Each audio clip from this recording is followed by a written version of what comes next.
को कपिल भगवान ने सांख्य शास्त्र का उपदेश दिया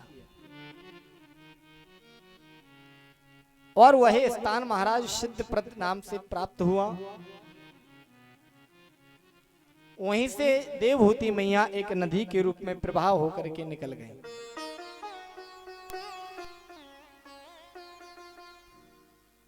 आगे महाराज मैत्रेय जी से विदुर जी प्रश्न करते हैं।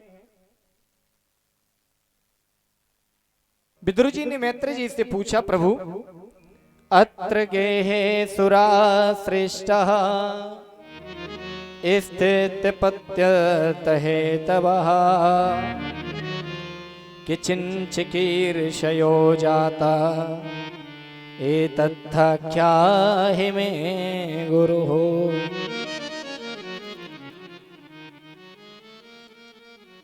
विदुर जी ने कहा, महाराज आपने हमें कथा बताई कि देवहूति मैया के 9 कन्या उत्पन्न हुई, उनमें माता अनुसुईया जी भी हैं। आप कृपा करके हमें यह बताएं, अनुसुईया मैया का विवाह अत्रि जी के साथ में हुआ, हमने सुना, ऐसा क्या कारण हुआ जिससे तीनों देवता इनके यहां लाला बन करके आए?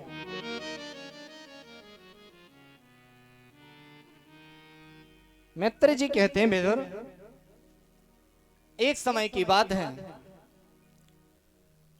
पृथ्वी लोक में जो अनुसुईया मैया निवास करती हैं, ये इतनी बड़ी पतिव्रता स्त्री हैं कि इनसे बराबर कोई, इनसे बढ़कर के कोई पतिव्रता स्त्री नहीं है। एक दिन नारद जी का इनके आश्रम पर आगमन हुआ। नारद जी ने कहा, मैया मैंने सुना है कि आपसे बढ़कर के कोई पतिव्रता स्त्री नहीं है।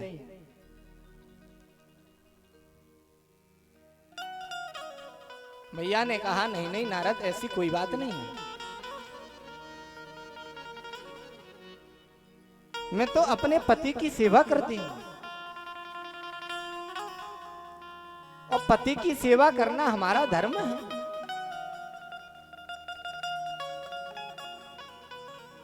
और यही पत्नी का धर्म होता है।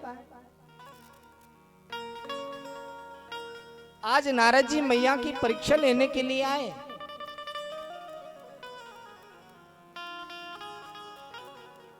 एक हाथ में मैया, नारद जी अपने हाथ में महाराज कुछ कंकड़ लेकर के आए। मैया से कहा, मैया आप हमें ये बताइए कि हमारे हाथ में क्या है? तो मैया तो सब जानती,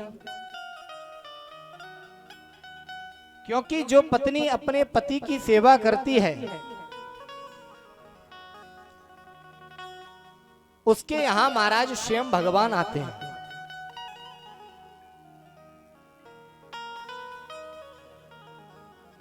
पत्नी ना भगवान का भजन करे ना भगवान का दर्शन करे,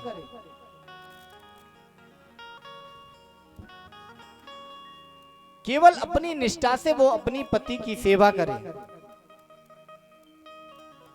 हमेशा सत्य बोले, तो महाराज उससे बढ़कर से कोई शक्तिशाली नहीं है। जब नारद जी ने उनसे पूछा तो मैया ने कहा, जवाब में कहा, नारद तुम जानना चाहते हो कि आपके हाथ में क्या है?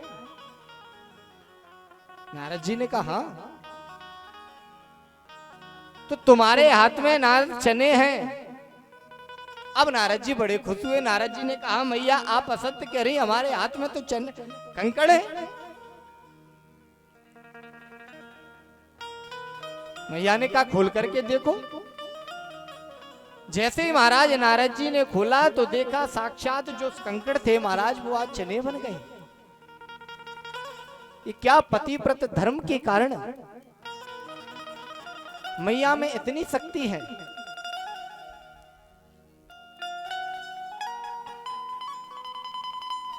जब मैया चित्रकूट में निवास करती हैं और राम जी को जब वनवास हुआ जानकी मैया उनके साथ में गईं।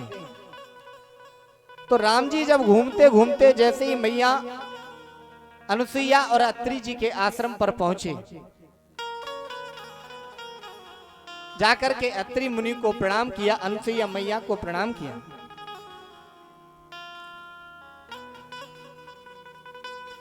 तो मैया ने उन्हें आशीर्वाद दिया। तो राम जी ने जानकी मैया से कहा, देवी ये संसार की सबसे बड़ी पतिव्रता स्त्री हैं, इनसे जाकर के कुछ पतिव्रता स्त्री के धर्म सीख लो, लक्षण सीख लो।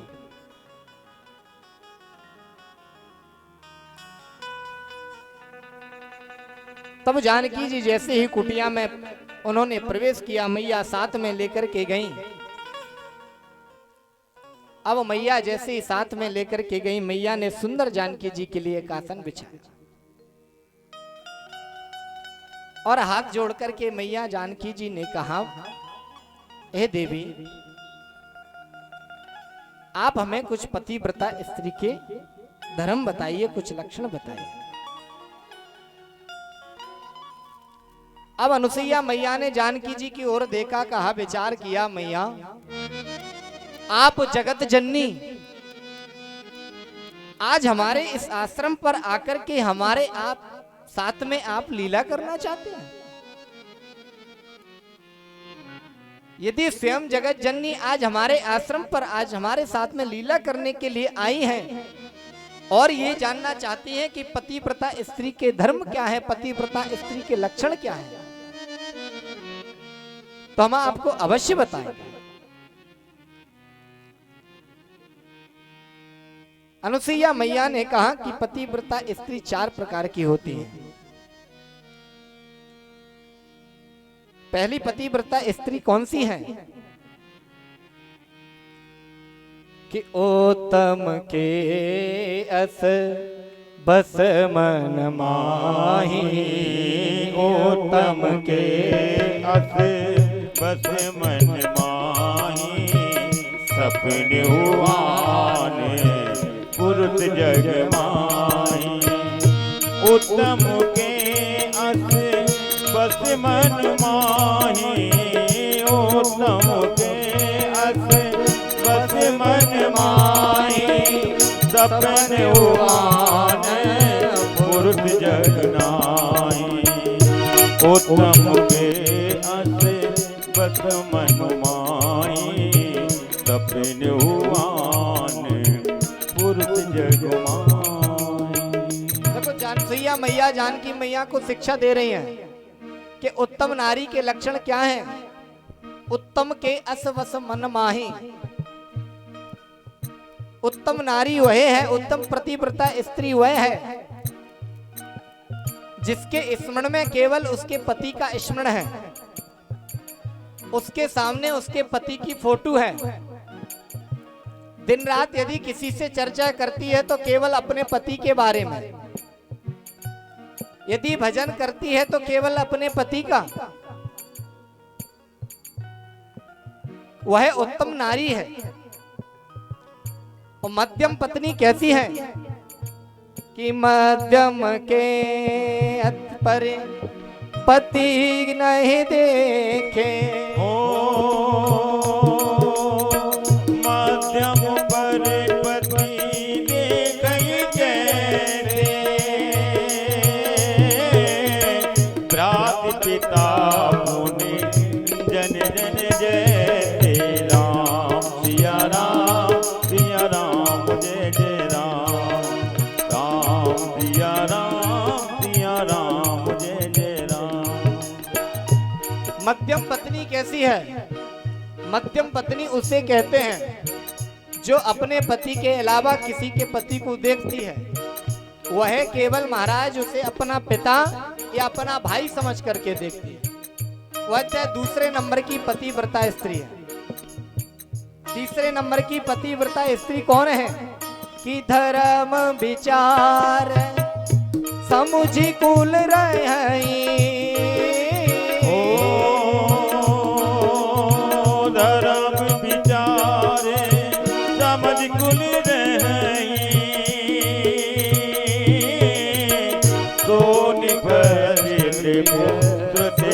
करही राम सिया राम जय जय राम राम राम सिया राम जय जय राम। तीसरे नंबर की पतिव्रता स्त्री कौन है?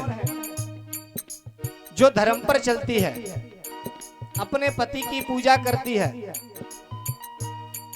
दिन रात अपने पति का स्मरण करती है। यदि उसके सामने दूसरा पति आ जाता है तो अपनी जो नेत्र है उन नेत्रों को उसके चरणों की ओर कर लेती है। वह तीसरे नंबर की पतिव्रता स्त्री है। ओ धर्म विचारे समझ कुल रही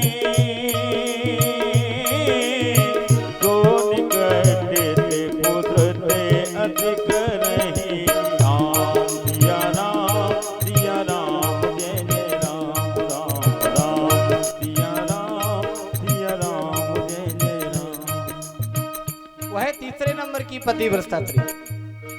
और महाराज चौथे नंबर की पतिव्रता स्त्री कौन सी है? बिनु अवसर भय तेरहि जोही और जानव अधम नारी जग सोई। चौथे नंबर की पतिव्रता स्त्री वह है महाराज, जब भी अवसर मिलता है तब अपने पति की सेवा करती है, दिन रात भगवान का भजन करते हैं। यदि उसके पति के जीवन में कोई कष्ट आ जाता है तो उस कष्ट में, उस दुख में अपने पति के साथ में रह करके उस कष्ट का निवारण करती है। देखो, सुख में तो व्यक्ति सब साथ में रहते हैं। एक पुरुष के लिए सुख में साथ देने वाली, दुख में साथ देने वाली उसकी अर्धांगिनी रहती है।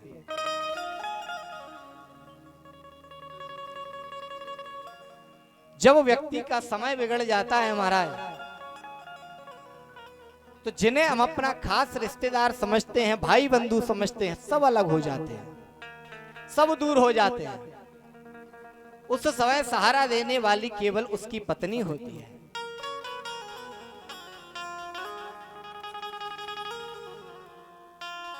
ये संसार के जो जीव हैं, जिन्हें हम अपने सगे संबंधी समझते हैं, महाराज सब लोभ के नाते हैं। और जो पति पत्नी का नाता है, इनका एक अटूट और विश्वास पर इनका रिश्ता जुड़ा हुआ है।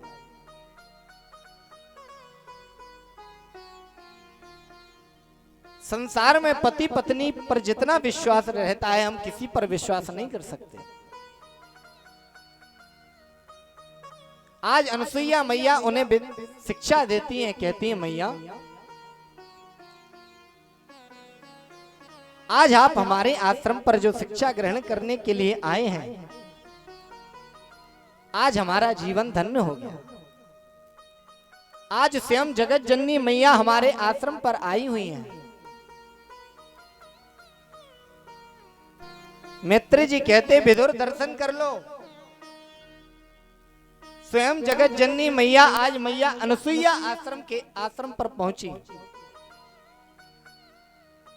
पतिव्रता स्त्री के लक्षण जानने के लिए, उनसे शिक्षा लेने के लिए।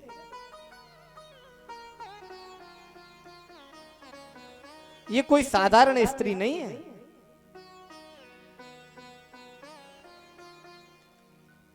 एक दिन महाराज जब नारद जी इनके यहां आए, तो नारद जी से इनकी वार्तालाप हुई। नारद जी ने जाकर के अब सारे जग में ढिढोरा पीट दिया, स्वर्ग में भी जाकर के कह दिया कि पृथ्वीलोक पर एक अनसुईया मैया है, इनसे बढ़कर के कोई पतिव्रता स्त्री नहीं है। अब जैसे ही नारद जी ब्रह्मलोक में पहुंचे, जाकर के देवी से कहा, देवी सुनती हो क्या है, कि तुम्हें कुछ पता है मृत्युलोक में क्या हो रहा है? क्या हो रहा है मृत्युलोक में? मैंने सुना है कि माता अनुसुईया से बढ़कर के कोई पतिव्रता स्त्री नहीं है। देवी ने कहा कौन है? हाँ, क्यों आपको प्रभु ने नहीं बताया, देवता ने आपके ने नहीं बताया? उन्होंने कहा मैं तो आज तक नहीं बताया। कह रहे कि हाँ। दौड़ करके महाराज विष्णु भगवान के धाम में पहुंचे। यही चर्चा जाकर के विष्णु भगवान से कह दी। वहां से छूटे जाकर के सीधे कैलाश पर्वत पर पहुंचे। कैलाश पर्वत पर पहुंच करके महाराज मैया पार्वती से जाकर के कह दिया। अब तो तीनों देवियां महाराज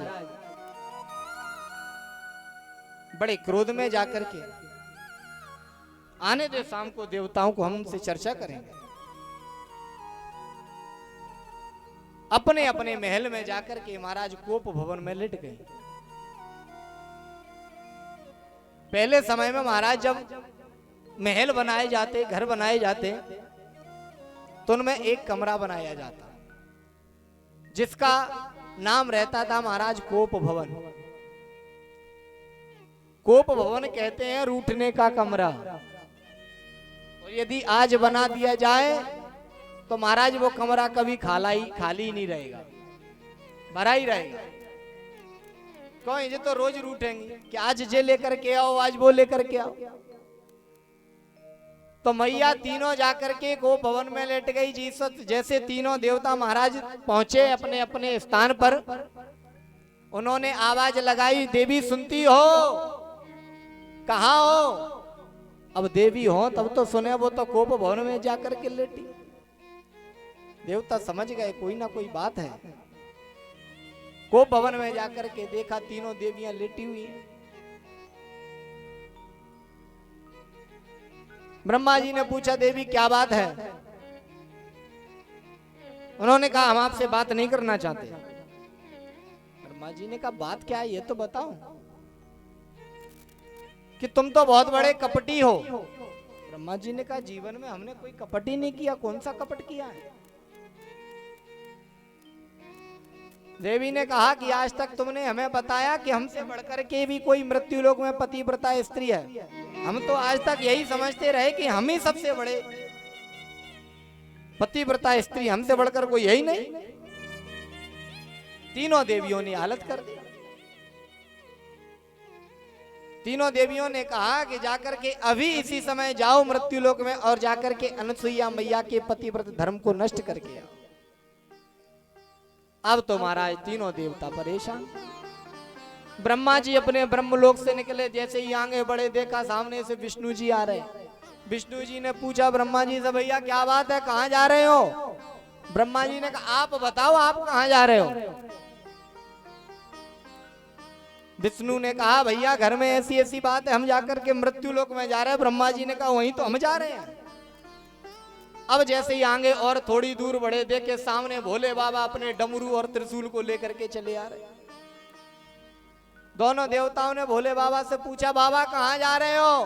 बाबा ने कहा जहां तुम जा रहे हो वहीं हम जा रहे हैं। अब महाराज एक से दो तो भले, अब हो गए तीन। अब जहां तीन जाए तो समझो जो भी काम बनना हो वो महाराज काम बिगड़ ही जाएगा। तीनों देवताओं ने जाकर के सन्यासी का वेश बना करके अनुसुईया मैया के दरवाजे पर पहुंच गए। आवाज लगा दी भिक्षाम देही। मैया उस समय अपने पति की सेवा कर रही। मैया ने देखा कोई महात्मा हमारे यहां भिक्षा मांगने के लिए आए हैं। इतने में देवताओं ने पुनः फिर आवाज लगा दी भिक्षाम देही।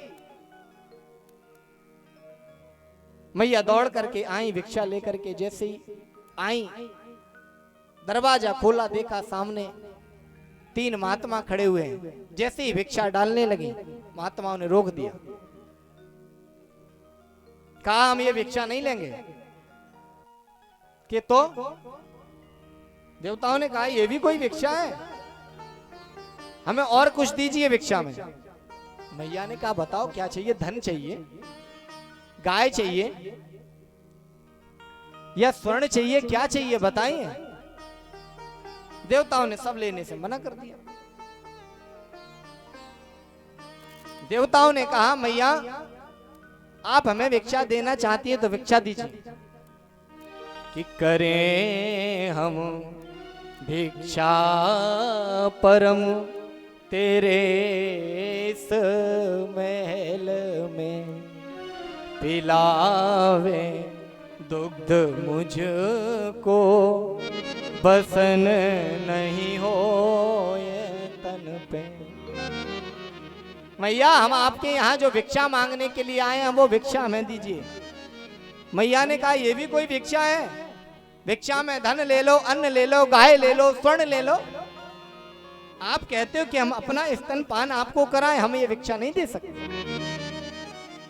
अब देवता तो चाहते ही ये भिक्षा देने से मना करें, इनका पतिव्रत धर्म नष्ट हो। लेकिन मैया ऐसे कैसे दरवाजे से लौटाते? अनुसुईया मैया का पतिव्रत जो धर्म है, आज नेत्र बंद किए मैया ने दृष्टि लगा करके देखा कि सामने जो तीन महात्मा खड़े हुए, कोई साधारण महात्मा नहीं है, ये तीनों देव हैं। अपने इष्ट का, अपने प्रभु का, अपने पति का स्मरण किया मैया ने। मैया ने विचार किया, हे प्रभु यदि मैंने सच्चे मन से अपने पति की सेवा की हो तो ये तीनों देवता आज मेरे सामने 6-6 महीने के लाला बन जाए। और एक हाथ में अंजलि में जल लेकर के नेत्र खोल करके जैसे ही उनके ऊपर महाराज प्रोक्षण किया, तीनों देव महाराज 6-6 महीने के लाला बन गए। और मैया ने उनको अपना स्तनपान कराया। भिक्षा के रूप में मैया ने उनको स्तनपान कराया और मैया ने आगने में उनको पालना डाल करके मैया झुलाने लगे। ब्रह्मा विष्णु और शिव शंकर बन के आए ललना, अब झूल रहे पलना, झूल रहे पलना। ब्रह्मा विष्णु और शिव शंकर बन के आए ललना, अब झूल रहे पलना, झूल रहे पलना, झूल रहे, अब झूल रहे पलना, झूल रहे पलना। ब्रह्मा विष्णु और शिव शंकर बन के आए ललना, अब झूल रहे पलना, झूल रहे पलना, झूल रहे, अब झूल रहे पलना, झूल रहे पलना।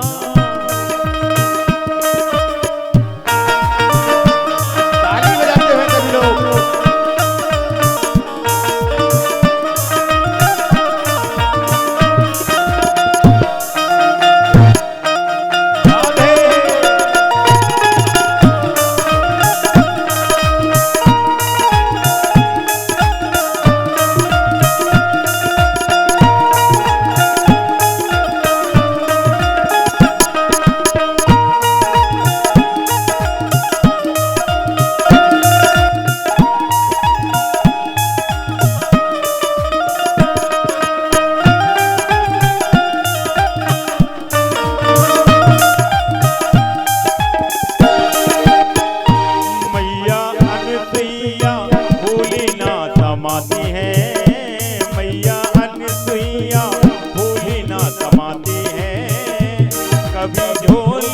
कभी पलना में झोलाती है, मैया अनुसुईया भोली ना समाती है।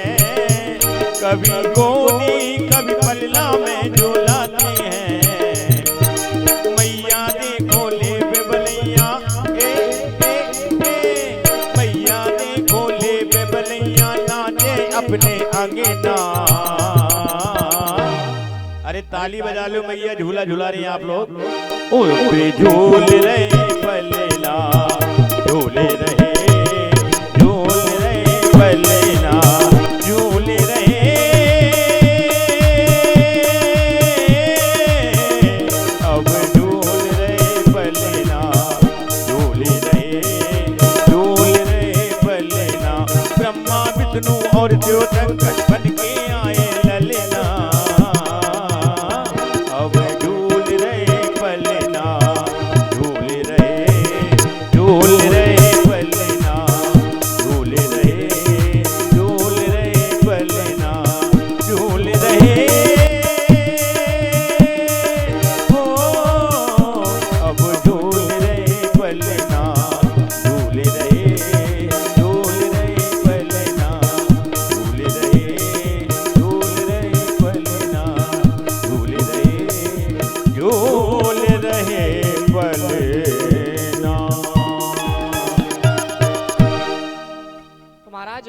जैसे ही उनको पालना डाल करके झुलाया और अपना स्तनपान कराया। अब इधर काफी समय हो गया, तीनों देवता अपने स्थान पर नहीं पहुंचे। अब तो तीनों देवियां घबराने लगी। तीनों देवियां विचार करने लगी, इतना समय हो गया, मृत्यु लोक में हमारे देवता गए हैं, अभी लौट करके नहीं आए। अब तीनों अपने महल से बाहर निकले एक एक करके। जैसे ब्रह्माणी जी निकली, आगे से देखा लक्ष्मी जी चली आ रही हैं। लक्ष्मी जी ने देखा पार्वती जी चली आ रही हैं। पूछा, देवी आप कहां जा रही हो? उन्होंने कहा, ऐसी ऐसी बात है। अब तो तीनों देवियां अनसुईया मैया के दरवाजे पर पहुंच गई। मैया के दरवाजे पर आवाज लगा दी, मैया, ओ मैया। मैया ने कहा, कौन है? तीनों देवियों ने कहा, मैं आपकी बहू है। मैया ने कहा, बहू है? अभी तो 6-6 महीने के हमारे लाला हैं और ये बहुएं कहां से आ गई?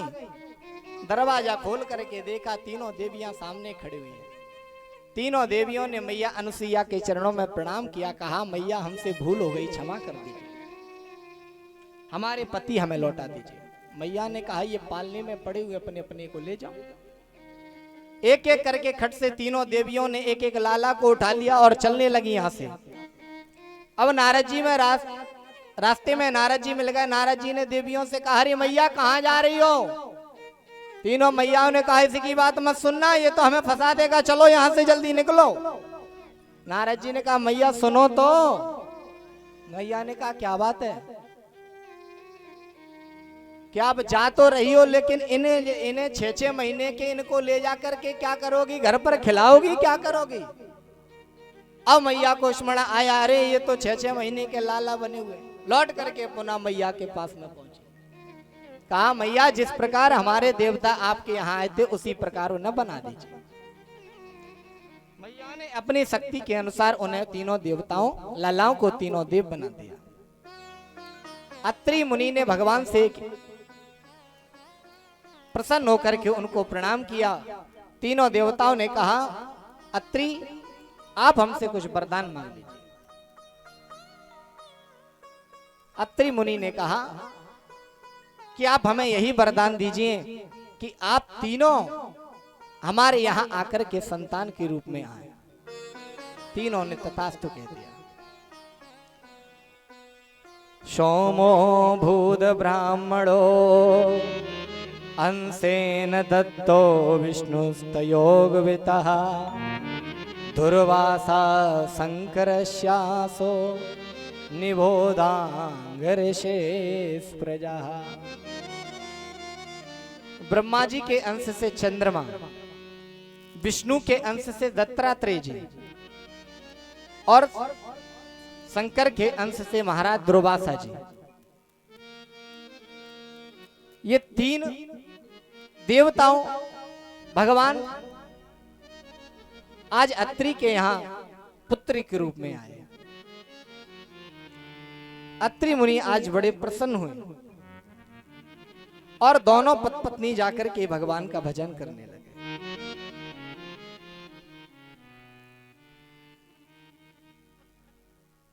देखो, मैंने आपको बताया कथा का ये प्रसंग जो चल रहा है, ये एक जगह नहीं चल रहा है,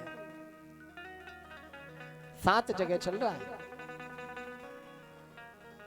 सर्वप्रथम सनकादि महात्मा नारद जी को सुना रहे हैं। दूसरा महाराज मैत्रेय जी विदुर को सुना रहे हैं। तीसरा व्यास जी नारद जी को सुना रहे हैं। चौथा गोकर्ण जी धुंधकारी को सुना रहे हैं। 5वां सुखदेव जी परीक्षित जी को सुना रहे हैं।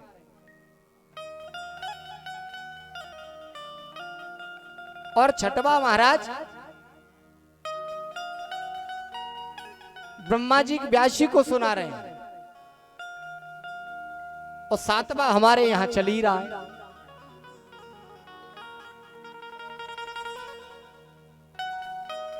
परीक्षित ने सुखदेव जी से प्रश्न किया, महाराज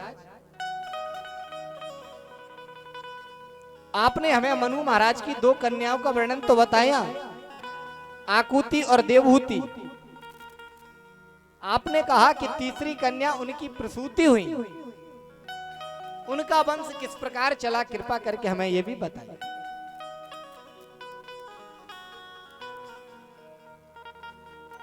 तब श्री सुखदेव जी कहते हैं, परीक्षित, प्रसूति का विवाह दक्ष प्रजापति के साथ में हुआ। इनसे महाराज 60 कन्याएं उत्पन्न हुई।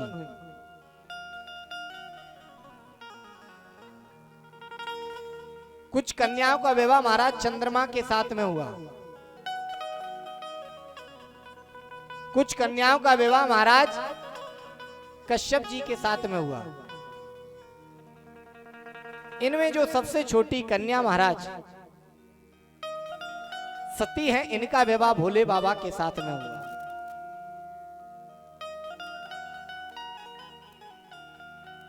और भोले बाबा के साथ में जब इनका विवाह हुआ तो एक दिन सभा लगी हुई थी। उस सभा में भोले बाबा और दुर्वासा जी के बीच में विवाद हो गया।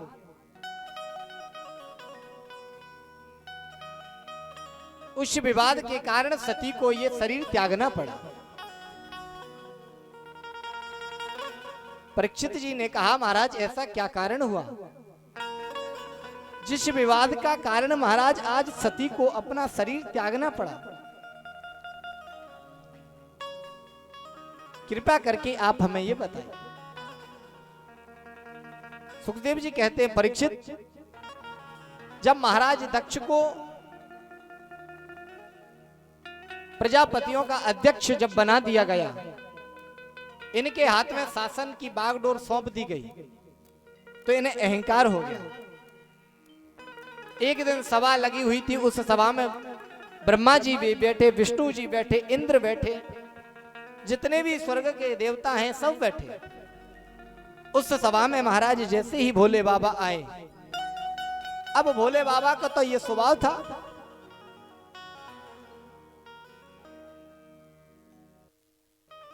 कि महाराज दक्ष सिंहासन पर बैठे हुए हमारे ससुर हैं, इन्हें क्या प्रणाम करना, क्या नमस्कार करना, जाकर के सीधे अपने सिंहासन पर बैठ गए। अब ये बात महाराज दक्ष को बड़ा बुरा लग गया।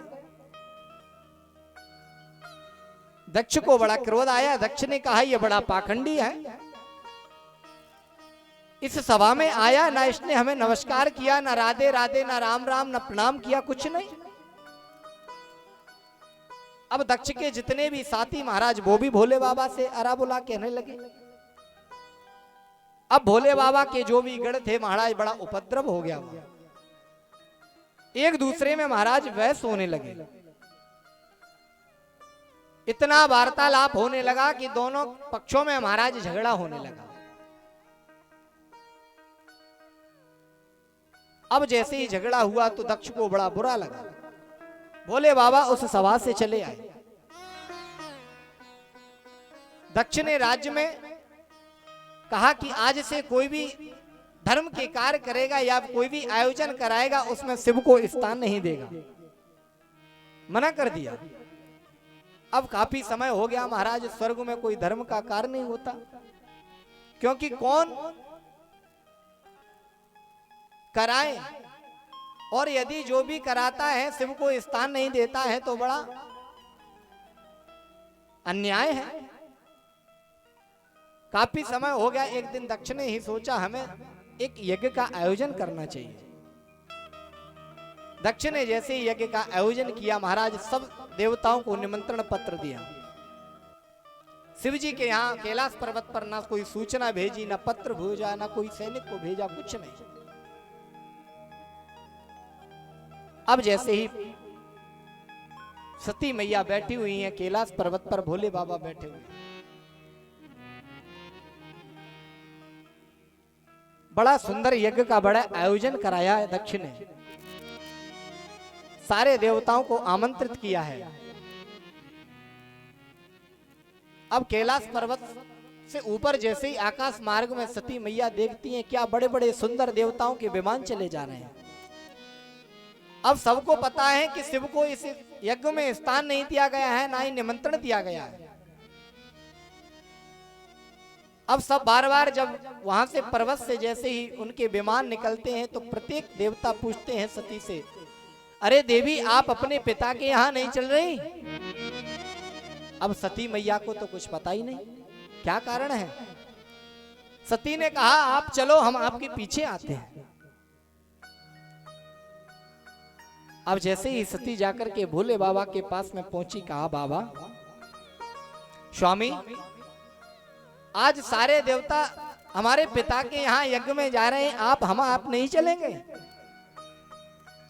भोले बाबा ने कहा सती हम तो वहां नहीं जाएंगे। सती ने कहा कि आप नहीं जाओगे? क्यों? भोले बाबा ने कहा कि हमारा मन नहीं, हम वहां यज्ञ में नहीं जाएंगे। अब एक पुत्री का भाव रहता है कि पिता के यहाँ कोई धर्म का कार्य होता है क्या, वो कोई कार्यक्रम धार्मिक आयोजन होता है, वहां पुत्री जाती है।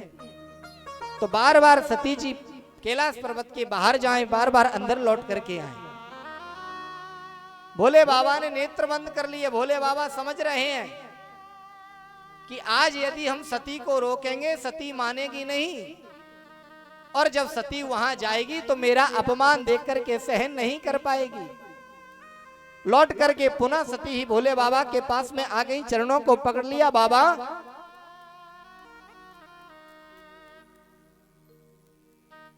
कि आप उस आयोजन में नहीं जाएंगे? देखो कितनी सुंदर बात सती जी ने कही। मैया की जब मायके की बात आए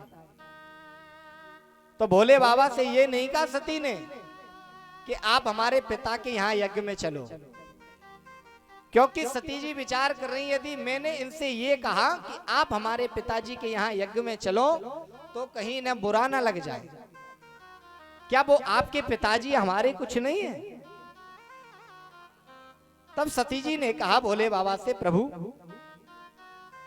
प्रजापते से ससुर से सांप्रतम निर्यापितो यज्ञ महोत्सव किला वयं च तत्राभिस राम वामते यद्यर्थितामी विबुधा व्रजन्ति। हे स्वामी, सती ने कहा प्रजापति से ससुर से सांप्रतम निर्यापितो यज्ञ महोत्सव किला। हे स्वामी, आपके ससुर जी ने इतने बड़े यज्ञ का आयोजन किया है, क्या आप उस यज्ञ में नहीं जाओगे? भोले बाबा शांत है।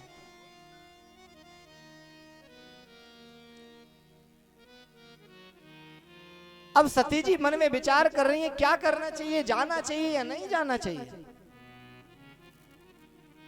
बार बार बाहर जाती हैं, बार बार अंदर आती हैं, बार बार बाहर जाती हैं, अंदर आती हैं। एक और सती विचार करती हैं बिना पति के हमें मायके नहीं जाना चाहिए।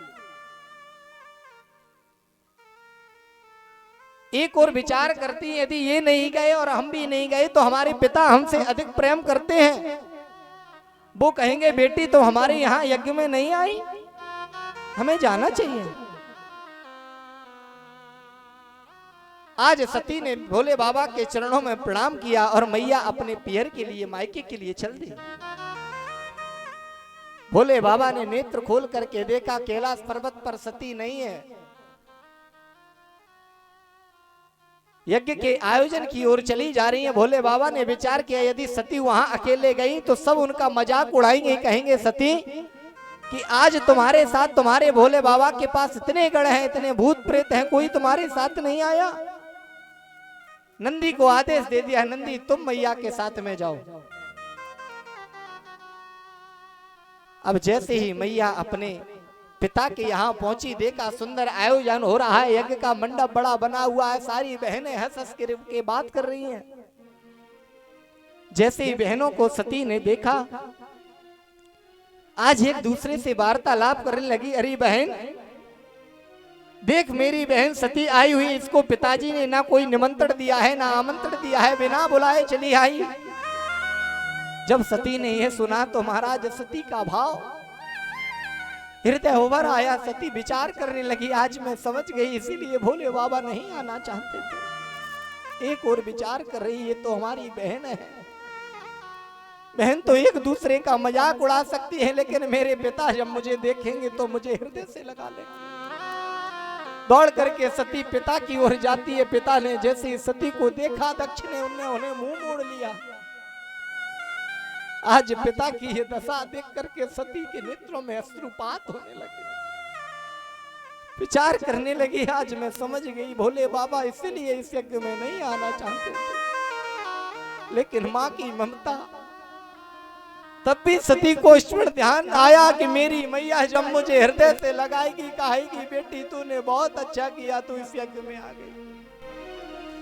जैसे ही मैया की ओर महाराज पहुंची, मैया ने हृदय से लगा लिया कि सादर भलयो मिली की माता, सादर भलयो मिली की माता, सादर भले मिली एक माता, भगिनी मिली बहुत मुस्काता, भगिनी मिली बहुत मुस्काता, सादर भले मिली एक माता, सादर भले मिली एक माता, भगिनी मिली बहुत मुस्काता, भगिनी मिली बहुत मुस्काता, सादर भले मिली के माता। जैसे ही मैया ने सती को देखा, हृदय से लगा करके कहा, बेटी तूने बहुत अच्छा किया, तू इस यज्ञ में आ गई। संसार में मां की ममता को एक मां ही समझ सकती है। पुत्र को पुत्र हो सकता है, लेकिन माता को माता नहीं हो सकती। सती ने कहा, मैया ऐसा मुझसे कौन सा अपराध बन गया? सारी बहनों को पिताजी ने आमंत्रण दिया, निमंत्रण दिया, लेकिन हमारे यहाँ कोई चिट्ठी नहीं भेजी, ना कोई सैनिक को भेजा। ऐसा क्या अपराध बन गया? एक मैया मायके में जाकर के अपना अपमान तो सहन कर सकती है, लेकिन अपने पति का अपमान सहन नहीं कर सकती। मैया से मिलने के बाद जैसे ही सती ने जाकर के यज्ञशाला में देखा कि सारे देवताओं को यज्ञशाला में स्थान दिया गया है, लेकिन शिव को कोई स्थान नहीं है। ये देख करके सती के मन में विचार आ गया, बाबा की याद आ गई। बाबा आज मैं आपके बात को समझ न सकी, और आज आपकी बिना आज्ञा से मैं यहाँ आ गई हूँ, लेकिन इस शरीर के द्वारा आपका अपमान हुआ है। आज मैं इस शरीर को नष्ट कर दूं। जैसे यज्ञशाला में यज्ञ कुंड के पास में पहुंची, अग्निदेव से प्रार्थना करती है, प्रभु अग्निदेव से प्रशंसा करती है, माँ कि बाप के कुटिल अन्यायों पर ये सती बलिदान चढ़ाती है। श्री अग्नि की गोद में बैठ सती सत्य पर जाती है। इतना कह करके आज सती ने अपने शरीर को त्याग दिया, अग्नि कुंड में जाकर के प्रवेश कर गई। आज जैसे ये सारा दृश्य जाकर के नंदी ने देखा, आज मेरे बाबा का अपमान हुआ है, बाबा के अपमान के कारण मेरी मैया ने अपने शरीर को त्याग दिया। दौड़ करके भोले बाबा के पास में सूचना दे दी, बाबा आज मैया ने अपने शरीर को समाप्त कर दिया। भोले बाबा नेत्र बंद करके तपस्या में बैठे हुए थे। जैसे ही भोले बाबा को कहा, नेत्र खोल दिए। महाराज भोले बाबा ने जैसे ही नेत्र खुले महाराज एक जटा को उखाड़ करके जैसे ही नीचे फेंका, एक वीरभद्र नाम का पुरुष उत्पन्न हो गया। उसने कहा प्रभु आदेश दीजिए क्या करना है। बोले बाबा ने कहा जाकर के दक्ष के यज्ञ को विध्वंस कर दो। संध्या का समय है, भोले बाबा के सैकड़ों सैनिक चले आ रहे हैं, वीरभद्र साथ में चला आ रहा है। इधर जो ब्राह्मण ऋषि मुनि यज्ञ करा रहे थे उन्होंने देखा कहीं से कोई आंधी नहीं आ रही है, ना कोई तूफान आ रहा है, ना कोई गोचारण करके लौट रही, इतनी धूल कहां से उड़ रही है। देखते देखते ही भोले बाबा के सारे गढ़ आए, उन्होंने यज्ञ को विध्वंस कर दिया। पूसा नाम के ऋषि के महाराज दांतों को तोड़ दिया, भृगु महात्मा की दाढ़ी को उखाड़ लिया। बार बार ये बात करते तो इन्हें आदत थी दाढ़ी पर हाथ धरने की। अब तो वीरभद्र क्रोध में आकर के यज्ञ के यजमान को देखने लगा, यज्ञ का यजमान कहाँ है। दक्ष पर जैसी दृष्टि पड़ी, महाराज दक्ष को पकड़ करके उसके सर को मरोड़ करके महाराज यज्ञ कुंड में भस्म कर दिया। अब तो ये सारा दृश्य देख करके सारे देवता स्वर्ग के घबराने लगे। अब तो जैसे ही सारे देवता घबराए, उन्होंने कहा क्या करना चाहिए। भोले बाबा के इतने क्रोध को शांत कौन करेगा। सारे देवता दौड़ करके भगवान विष्णु के पास में पहुंचे, कहा प्रभु आप ही जाकर के महाराज भोले बाबा के क्रोध को शांत कीजिए। भगवान विष्णु ने कहा गलती करो आप और शांत करें हम। सारे देवताओं ने कहा महाराज आप कृपा करके कीजिए, आप जब तक भोले बाबा को शांत नहीं करोगे तब तक आप ये यज्ञ पूर्ण नहीं हो सकती। तो सारे देवता मिलकर के भोले बाबा के पास में पहुंचे। भोले बाबा कैलाश पर्वत पर बैठे हुए हैं। सारे देवता मिलकर के स्तुति करके भोले बाबा से कहने लगे प्रभु आप प्रसन्न होकर के आप इस यज्ञ में चलिए। आ जाओ भोले बाबा। आइए भोले बाबा को मना लेते हैं सभी लोग ताली देवा करते हुए। आ जाओ भोले बाबा, आ जाओ भोले बाबा, मेरे मकान में तेरा डम डम डमरू बाजे सारे जहान में। आ जाओ भोले बाबा, आ जाओ भोले बाबा, मेरे मकान में तेरा डम डम तेरा डम डम तेरा डम डम डमरू बाजे सारे जहान में। आ जाओ भोले बाबा, आ जाओ भोले बाबा। ऐसे नहीं मनाया जाता भोलेनाथ को।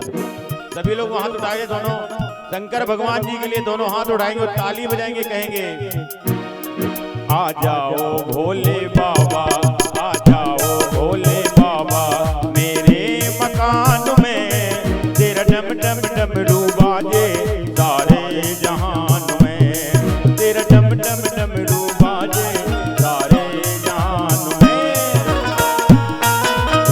जय हो।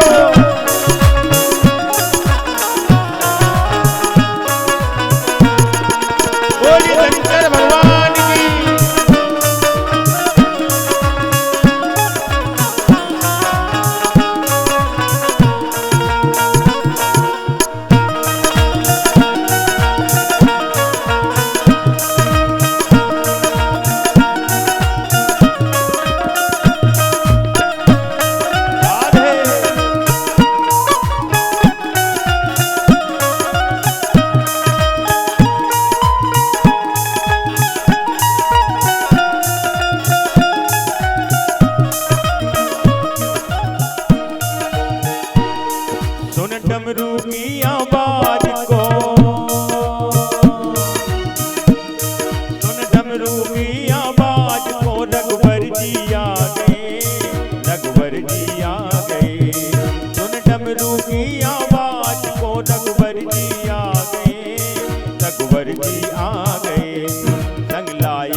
डमरू की आवाज को,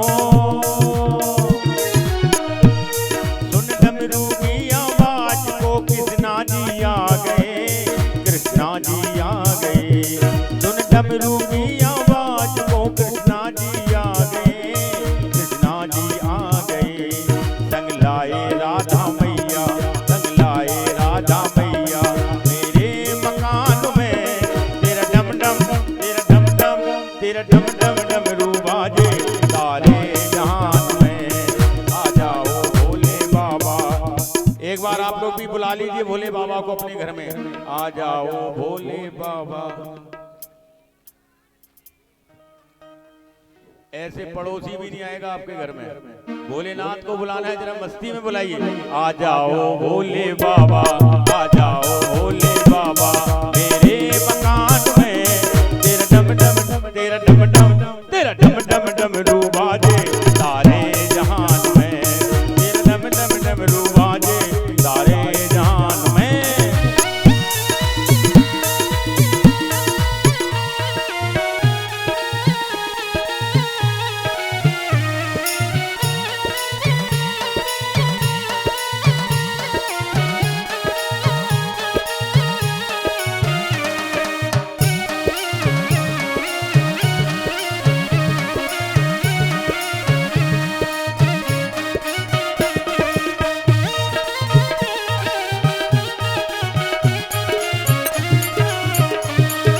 डमरू की आवाज को,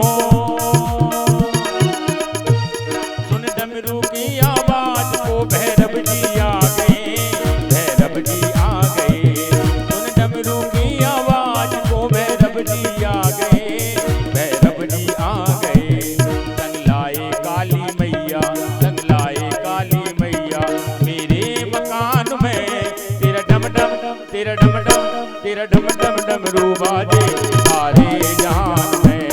आ जाओ भोले बाबा, आ जाओ भोले बाबा, मेरे मकान में तेरा डम डम डमरू बाजे सारे जहान में। सभी बोलेंगे ओम नमः शिवाय, ओम नमः शिवाय, ओम नमः शिवाय, ओम नमः शिवाय, ओम नमः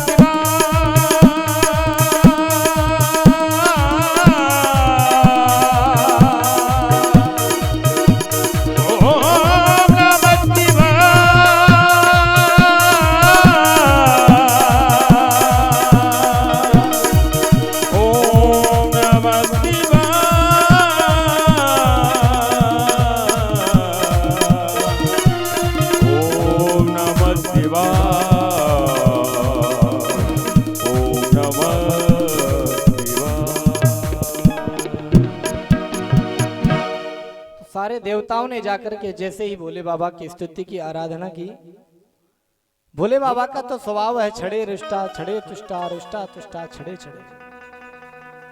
देखो भोले बाबा से बढ़कर के कोई दानी नहीं है। भोले बाबा के ऐसे भक्त है महाराज, एक बेलपत्र चढ़ाओ, एक लोटा जल चढ़ाओ, जो मांगो सो मिल जाए। आगे कथा आएगी। भोले बाबा का एक भक्त हुआ भस्मासुर। उसने भोले बाबा से वरदान मांगा, बाबा वरदान दे दो। भोले बाबा ने कहा क्या? उसने कहा कि जिसके ऊपर मैं हाथ रखूं वही भस्म हो जाए। अब महाराज भोले बाबा जब उसे वरदान देने के लिए गए, संग में मैया को लेकर के गए। भोले बाबा ने कहा तथास्तु। उसने कहा तो अब ठहर जाओ। भोले बाबा ने कहा क्यों? क्या हम आपके ऊपर ही हाथ रख करके आपको भस्म कर देंगे, मैया को मिले जाए। तो ऐसे है महाराज, क्योंकि वो तो महाराज अपने भांग में, महाराज भांग के का आनंद लेते रहते, भांग के नशे में महाराज 24 घंटे रहते। एक लोटा जल चढ़ाओ, तत्काल फल की प्राप्ति करो। सारे देवताओं ने महाराज स्तुति की। भोले बाबा प्रसन्न हो गए। कहा चलो, कहां चलना है? देवताओं ने कहा यज्ञ में चलो। और कहां चलना है? यज्ञ में पहुंचे। कहा यज्ञ का यजमान कहां है? अब महाराज यजमान का अकेला धड़ पड़ा हुआ है, सर है ही नहीं, पूर्णाहुति कैसे हो? बोले बाबा ने आदेश दे दिया कि जाकर को इसको बकरे का सर लगा दो। अब दक्ष के महाराज बकरे का सर लगा दिया। अब जैसे ही दक्ष के बकरे का सर लगाया, पूर्णाहुति हुई। अब जो उनके और सैकड़ों गढ़ थे, भृगु महात्मा ने कहा महाराज हमारी भी आपके गढ़ों ने दाढ़ी फाड़ दी है, कृपा करके हमारी भी दाढ़ी लौटा दो। भोले बाबा ने कहा जो दाढ़ी गई सो गई, अब वो लौट के आने वाली नहीं है कि तुम बकरे की दाढ़ी लगा दो। अब पूसा नाम के महात्मा आ गए। उन्होंने कहा महाराज आपके गढ़ों ने तो हमारे सारे दांत तोड़ दिए, हम भोजन किससे करेंगे? बाबा ने कहा अब तुम्हें भोजन करने की कोई आवश्यकता ही नहीं है, तुम तो केवल जल पी करके सतुआ पी करके अपना जीवन यापन करो, क्या करोगे भोजन का? वरदान दे करके भोले बाबा ने यज्ञ पूर्ण किया। फिर अपने कैलाश पर्वत पर लौट करके आए। दूसरा विवाह भोले बाबा का पार्वती जी के साथ में, जिनसे महाराज गणेश कार्तिक इत्यादि पुत्र हुए।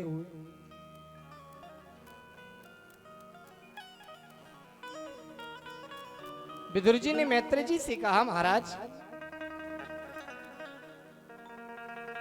आपने हमें मनुक जी महाराज की 3 कन्याओं के वंश का वर्णन तो बता दिया, आपने कहा कि उनके 2 पुत्र हुए कि प्रियव्रत और उत्तानपाद, कृपा करके उनके वंश का वर्णन और बताइए। मैत्री जी कहते विदुर उत्तानपाद जो राजा थे उनका विवाह महाराज सुरुचि सुनीति के साथ में हुआ। कई वर्ष बीत गए, इनकी कोई संतान नहीं हुई। एक दिन सुनीति ने अपने पति से कहा स्वामी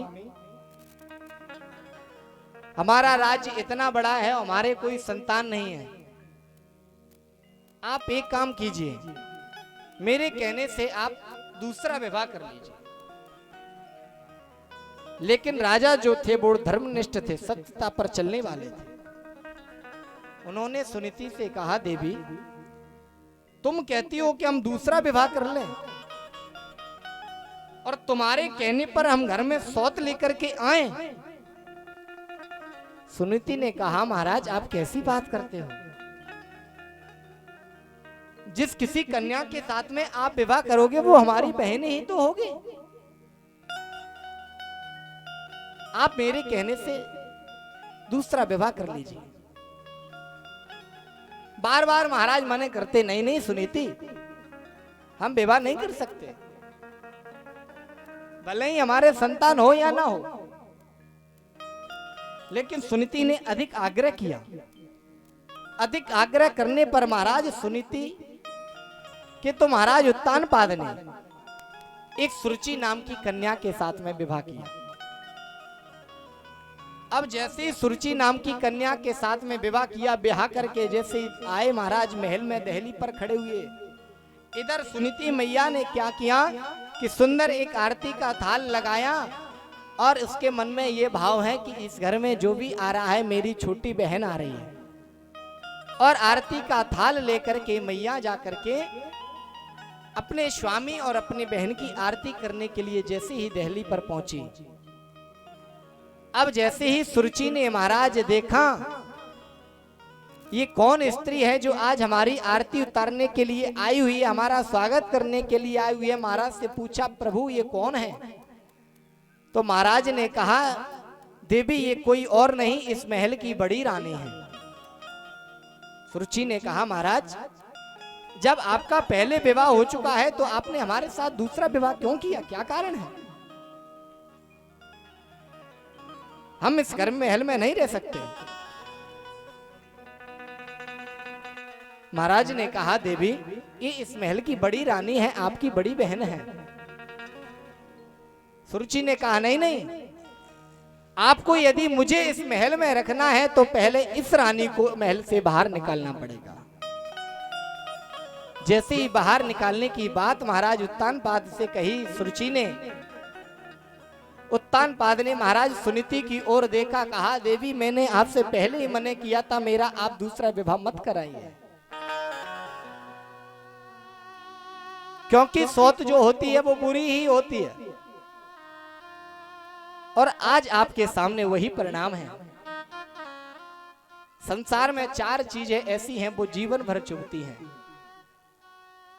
कि कांटो बुरो करील को और बदरी की घाम, सौत बुरी है चून की और साझे को काम।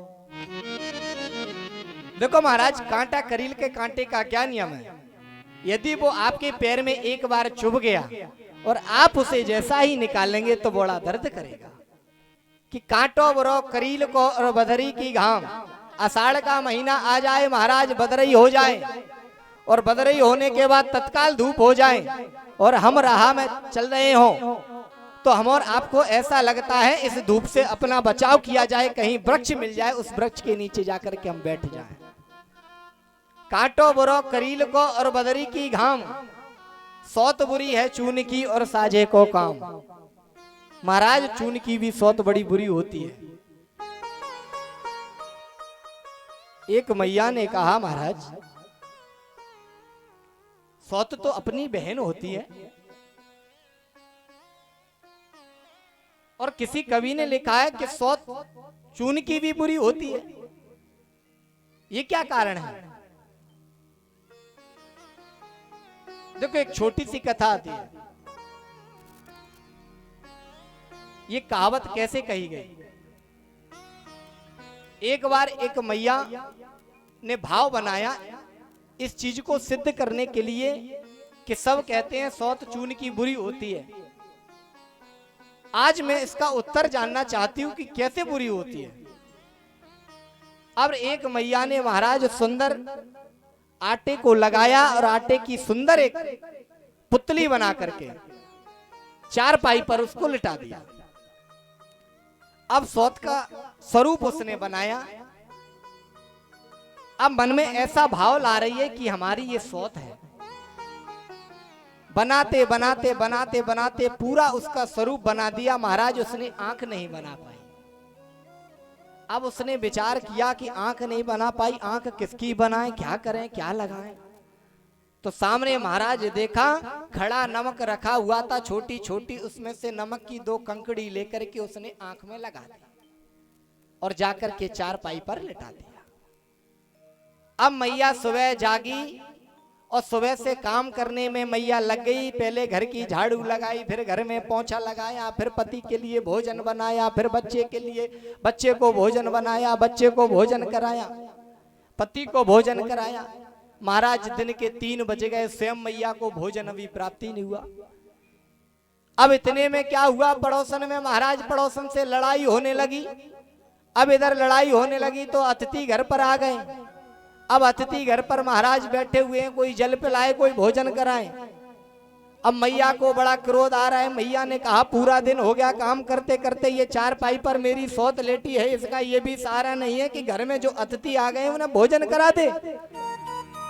ऐसे गुस्से में आकर के मैया आकर के बड़बड़ाने लगी और बड़बड़ा करके जाकर के उसने चादर को उधर फेंका, जाकर के सौत के चादर को महाराज, और वो पोटली को उठा करके पुतली को उठा करके चलते हुए चूल्हे में महाराज जैसे ही उसने डाला तो महाराज जैसे ही वो सौत जलने लगी, उसमें जैसे ही नमक की जो कंकड़ी थी अग्नि लगी, उचट करके जैसे ही उसकी आंख में लगी, मैया की आंख गोविंदाय नमो नमः हो गए। तो महाराज सौत चून की भी बुरी होती है। चून की सौत ने मैया की एक आंख ले डाली और जे तो सजीवन 5 हाथ की महाराज उत्तानपाद घर में ले आए। मैया ने कहा क्या? देखो एक सुनीति और सुरुचि में क्या अंतर है? सुनीति उसे कहते हैं जिसकी नीति सुंदर हो, और सुरुचि उसे कहते हैं जिसकी रुचि सुंदर हो। रुचि किसे कहते हैं? रुचि कहते हैं उसकी इच्छा को, जिसकी इच्छा होती है कि हमें अच्छा अच्छा खाने के लिए मिले, अच्छा अच्छा पहनने के लिए मिले, अच्छा रहने के लिए मिले, ये उसकी रुचि है। और सुनीति किससे कहते हैं? नीति क्या है? नीति वह है कि धर्म पर चले, कभी भी हम किसी का बुरा ना सोचें, जो भी भोजन खाने के लिए मिल जाए उसी को नीति से हम उसका पान कर लें, जो भी वस्त्र पहनने के लिए मिल जाए उसे हम पहन लें। राम जी महाराज को जब वनवास हुआ, जानकी मैया को जब पता चला मेरे स्वामी जी को वनवास हो गया, तो उन्होंने उस समय महाराज सुनीति का पाठ अदा किया। राम जी के पास में कक्ष में पहुंच गए, स्वामी आप हमें भी साथ में वन में लेकर के चले। राम जी ने मना कर दिया। राम जी ने कहा, देवी जानकी आप माता पिता की सेवा कीजिए, यहीं रहे। मैया बार बार आग्रह कर रही है, राम जी बार बार मना कर देते हैं। तो मैया ने उस समय राम जी को एहसास दिलाया, स्वामी आप कहते हो कि हम यहां रहे, कि जिय बिन देह नदी बिन बारी, और तैसे ही नाथ पुरुष बिन नारी। ये शरीर बिना जीव के बेकार है। इस शरीर में प्राण नहीं, आत्मा नहीं, तो ये शरीर बेकार है। जिय बिन देह नदी बिन बारी, यदि नदी में महाराज बारी नहीं तो नदी बेकार है, नदी है ही नहीं। और तैसे ही नाथ पुरुष बिन नारी, यदि आप यहां से चले गए, हमने आपकी सेवा नहीं कर सकी, आपके दर्शन नहीं कर सके, तो हमारा जीवन व्यर्थ है। आप हमें साथ में लेकर के चले। राम जी ने कहा, अच्छा क्या, ठीक है। अब जैसे ही महाराज वन में पहुंची, जाकर के वन में जब भ्रमण कर रही है, वन में जाकर के जंगल में जब पंचवटी में मैया पहुंची, जाकर के उन्होंने क्या देखा? सोने के हिरण को। तो राम जी से जाकर के उन्होंने कहा कि आप हमारे लिए इस हिरण की सुंदर स्वर्ण की छाल लेकर के आओ, उसे हम अपने भजन के लिए आसन बनाएंगे। तो उस सोने के हिरण को देख करके उनकी रुचि सुंदर हो गई। वहां मैया रुचि का पाठ अदा कर रही हैं, सुरुचि का पाठ अदा कर रही हैं। तो हम और आपको जीवन में नीति पर चलना चाहिए। आज सुनीति मैया नीति पर चल रही है। कुटिया में बाहर निवास कर रही है, महल से बाहर। आज भगवान से यही प्रार्थना करती है, प्रभु यदि हमें कुछ देना है तो जो महल में मेरी बहन निवास कर रही है उसकी कोख से एक बालक उत्पन्न कर दीजिए। भगवान कहते हैं, जो पहले दूसरों के लिए मांगता है मैं उसे पहले दे देता हूं। आज भगवान ने मैया सुनीति की पुकार सुन ली और सुनीति के गर्भ से महाराज एक सुंदर बालक उत्पन्न हुआ। जैसे ही वो बालक उत्पन्न हुआ, कुछ उसके ठीक समय बाद सुरुचि के गर्भ से भी एक बालक उत्पन्न हुआ। सुनीति के बालक का नाम ध्रुव रखा गया और सुरुचि के बालक का नाम उत्तम रखा गया। एक दिन नगर में ध्रुव जी महाराज खेल रहे थे। खेलते खेलते महाराज ध्रुव जी पर दाव आ गई। अब ध्रुव जी महाराज दाव देने लगे। दाव देते देते ध्रुव जी ने एक बालक को छू लिया। ध्रुव जी ने कहा, भैया मैंने इस बालक को छू लिया है, अब इस पर दाव पड़ गई, अब ये दाव देगा। बालक ने कहा, साथ के बालकों ने ध्रुव जी से कहा, ध्रुव झूठ क्यों बोलते हो, तुम झूठ बोलते हो। ध्रुव जी ने कहा, नहीं नहीं मैं सत्य बोल रहा हूं, मैंने इस बालक को छू लिया है। अन्य बालक उसका मजाक उड़ाने लगे। ध्रुव जी ने रो करके कहा, मैं अपने पिता की कसम खा करके कहता हूं मैंने इस बालक को छू लिया है। अब तो बालक और हंसने लगे। बालकों ने कहा, ध्रुव तू क्यों अपने पिता की झूठी कसम खाता है, तुझे ये पता है तेरा पिता कौन है? तुझे तो ये भी नहीं पता। उसी बात को लेकर के ध्रुव जी जैसे मैया के कुटिया में पहुंचे, मैया से जाकर के फूट फूट करके रो करके पूछने लगे, कहा मैया ये बताओ मेरा पिता कौन है? मैया ने उस समय कहा, बेटा ध्रुव तू आज अपने पिता का पता जानना चाहता है। तेरा पिता कोई और नहीं, इस राज्य के जो राजा महाराजा उत्तानपाद हैं वो तेरे पिता हैं। इतना सुन करके बालक और रोने लगा। माँ, इस राज्य के राजा मेरे पिता हैं और हम इस कुटिया में निवास कर रहे हैं। आज मैं पिता से मिल करके आऊंगा। दौड़ करके ध्रुव जी महल की ओर चलने लगे। जैसे ही महाराज ध्रुव जी महल में पहुंचे, सिंहासन पर महाराज उत्तानपाद बैठे हुए ध्रुव को देखा। मेरा पुत्र मुझसे मिलने के लिए आया है। पिता का भाव हुआ कि आज मेरा पुत्र मेरी गोद में आकर के बैठे।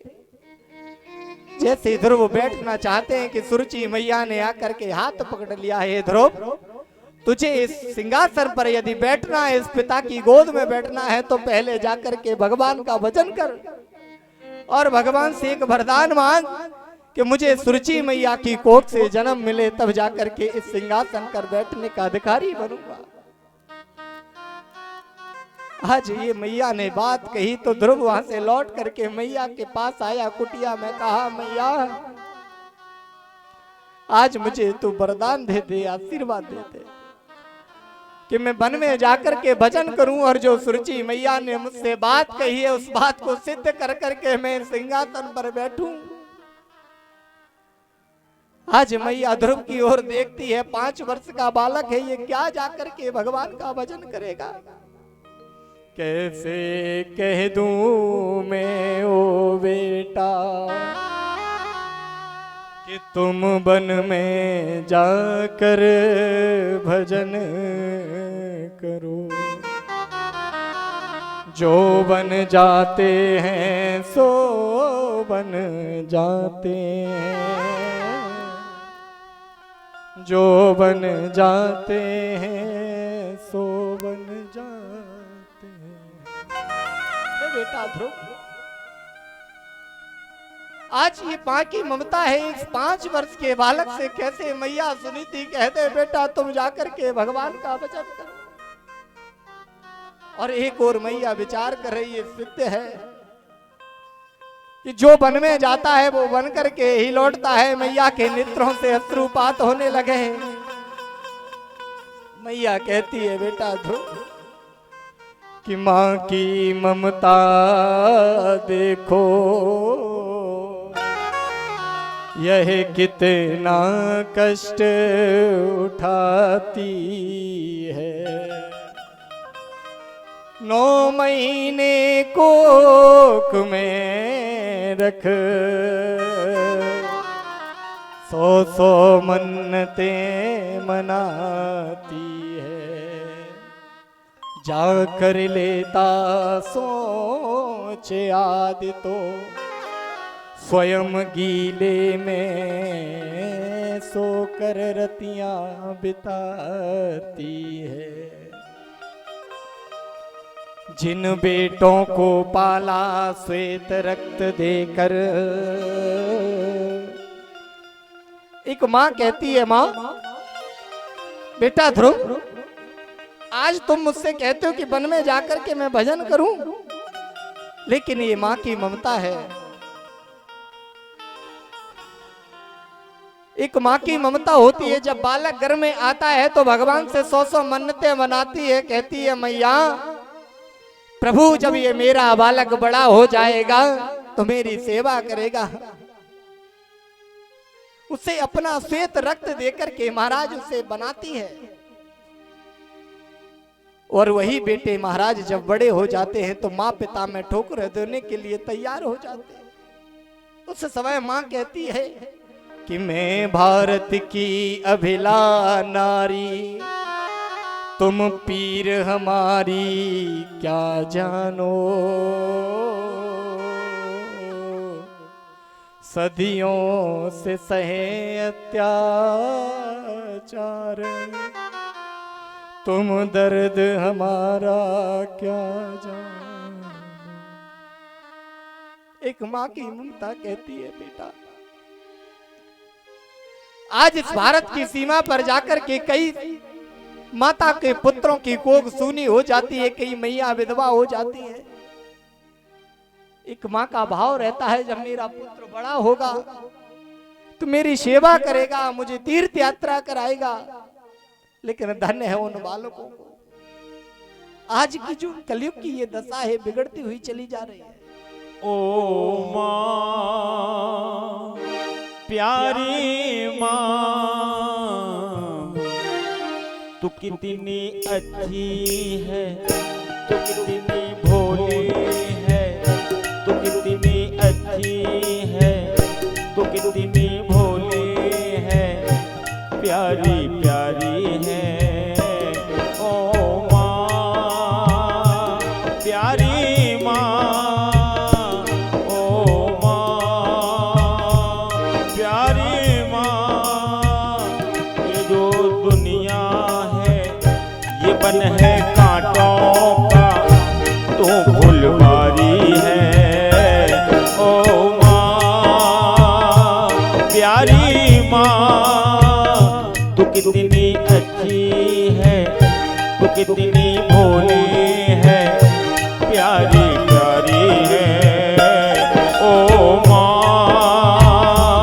प्यारी माँ, ओ माँ, प्यारी माँ।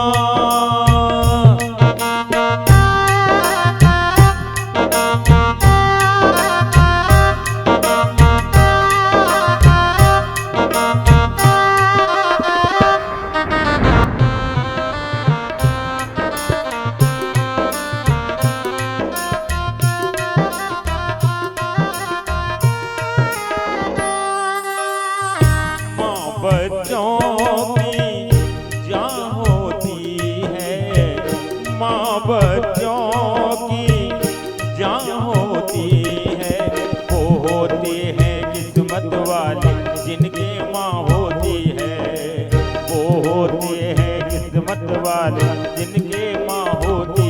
तो कितनी शीतल है, तो कितनी प्यारी है, प्यारी प्यारी है।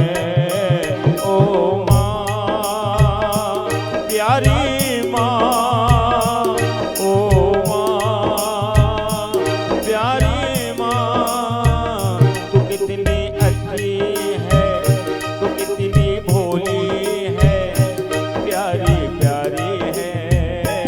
ओ माँ, प्यारी माँ, ओ माँ, प्यारी माँ।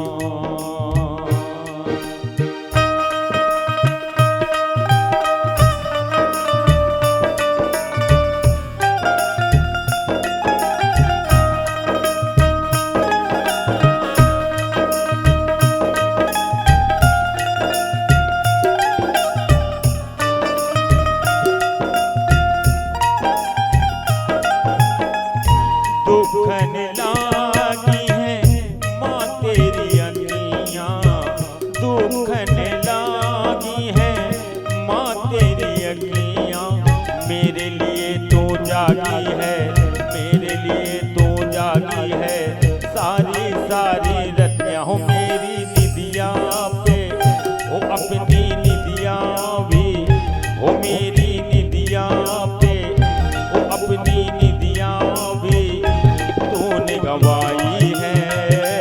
ओ माँ, प्यारी माँ, ओ माँ, प्यारी माँ, तू कितनी अच्छी है, तू कितनी भोली है, प्यारी प्यारी है।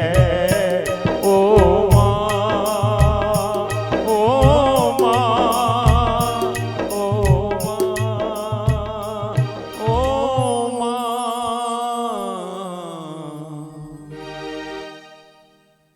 ध्रुव जी ने कहा, मैया आप हमें यह आशीर्वाद दीजिए कि हम जंगल से जब लौट करके आए, भगवान का दर्शन करके आए। अब एक माँ अपने 5 वर्ष के बालक से कैसे कह दे, बेटा 5 वर्ष का बालक ये भी नहीं जानता भगवान कहाँ मिलेगा, कैसे मिलेगा। यदि भगवान का भजन करना है तो भगवान का भजन कैसे किया जाता है। लेकिन जो आज सुरुचि मैया ने जो वचन कहे, आज ऐसे वचन ध्रुव जी को लगे, ध्रुव जी कहते मैया तो मुझे बस आशीर्वाद दे दे।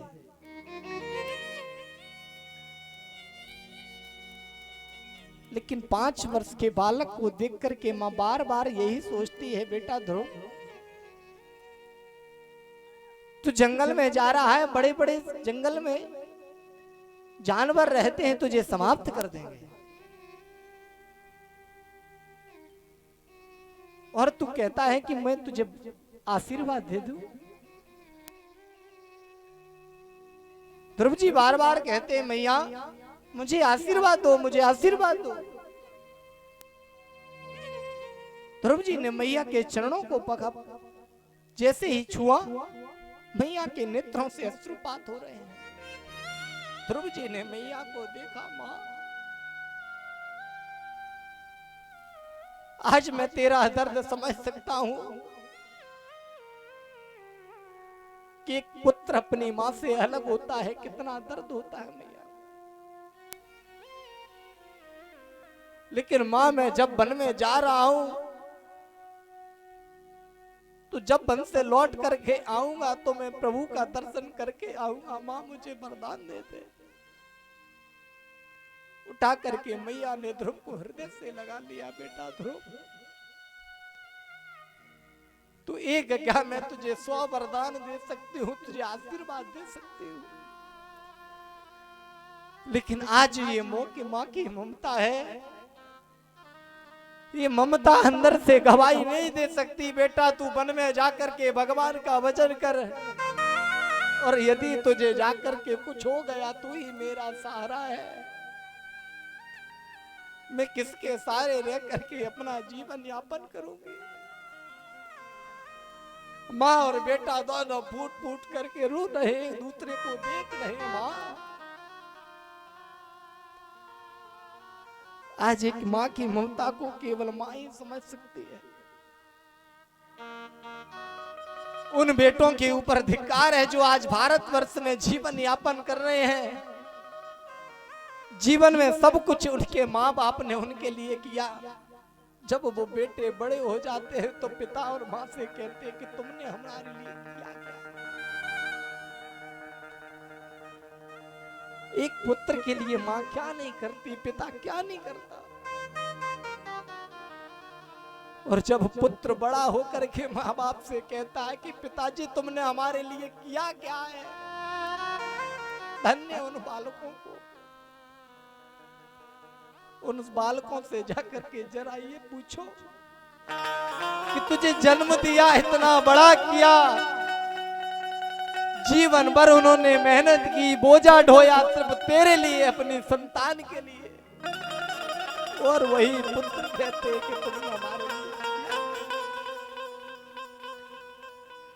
भारत की सीमा पर हमारी माओ के कई पुत्र लगे हुए हैं। जब महाराज कारगिल का युद्ध हुआ, पता नहीं सैकड़ों माओ की कोख उसीनी हो गई, सैकड़ों माओ की मांग का सिंदूर टूट चढ़ गया। ये माँ इतना दर्द सह सकती है, अपने जीवन में कोई इतना दर्द नहीं सह सकता प्यारे। बार बार ध्रुव जी माँ को यही कहते हैं, माँ मुझे आशीर्वाद दीजिए। माँ यही कहती है, बेटा तू जंगल में जा तो रहा है, लेकिन मुझे ऐसा लगता है लौट करके नहीं आएगा। तुझे बड़े बड़े जानवर खा जाएंगे, तुझे अपना भोजन बना लेंगे। अपने हृदय कोमल हृदय को मैया ने कठोर करके ध्रुव जी को विदा कर दिया। कहा बेटा ध्रुव तू जा। ध्रुव जी ने मैया के चरणों में प्रणाम किया, महाराज जंगल की ओर ध्रुव जी चलने लगे।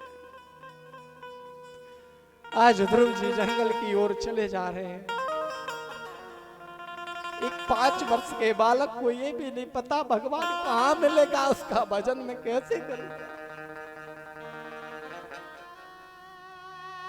ध्रुव जी चले जा रहे हैं, केवल अपनी सुरुचि मैया के वचनों को ही स्मरण कर रहे हैं। माँ ने कहा है कि तू भगवान का भजन करके आ, और जब भगवान तुझे मिल जाए तो उससे वरदान मांगना कि सुरुचि मैया की कोख से जन्म मिले, तब तो इस गद्दी पर बैठने का अधिकारी बनेगा। ध्रुव जी चले जा रहे हैं, देखा सामने नारद जी से मुलाकात। नारद जी ने ध्रुव जी से कहा, बेटा ध्रुव कहां जा रहे हो? ध्रुव जी ने कहा कि भगवान का भजन करने के लिए जा रहे हैं।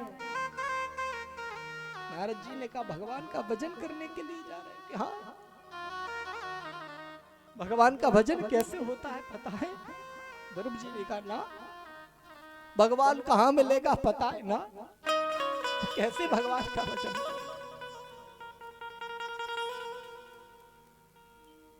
जीवन में कोई गुरु बनाया है? जी ने कहा, ना। ध्रुव जी ने कहा, मैं तो भगवान का भजन करने के लिए जा रहा हूं। नारद जी ने कहा, बेटा लौट जा, जंगल में बड़े बड़े जानवर रहते हैं, तेरा भोजन बना करके तेरा शिकार कर लेंगे। ध्रुव जी ने कहा, कुछ भी हो। आज ध्रुव जी की नारद जी परीक्षा ले रहे हैं। जब ध्रुव जी परीक्षा में पास हुए, नारद जी ने कहा, ध्रुव जी आज तेरा वंश धन्य हो गया कि अहो तेज क्षत्रियाणाम मान भंगम मृष्यताम बालोप्यम हृदा धत्ते यत् समातुर सद्वचः। ध्रुव जी ने अपने जीवन में किसी वंश को ऐसे नहीं कहा। आज नारद जी ने ध्रुव जी से कहा, अहो तेजा क्षत्रियाणाम, धन्य है वो क्षत्रिय वंश जिस वंश में ध्रुव और प्रहलाद जैसे बालक उत्पन्न होते हैं।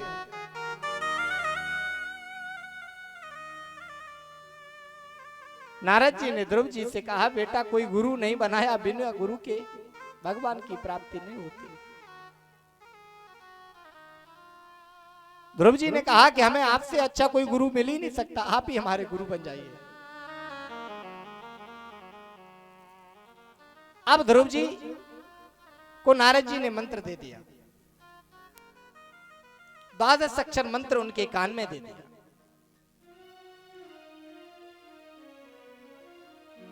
हमारे जीवन में गुरु के बिना हमारा जीवन अधूरा है।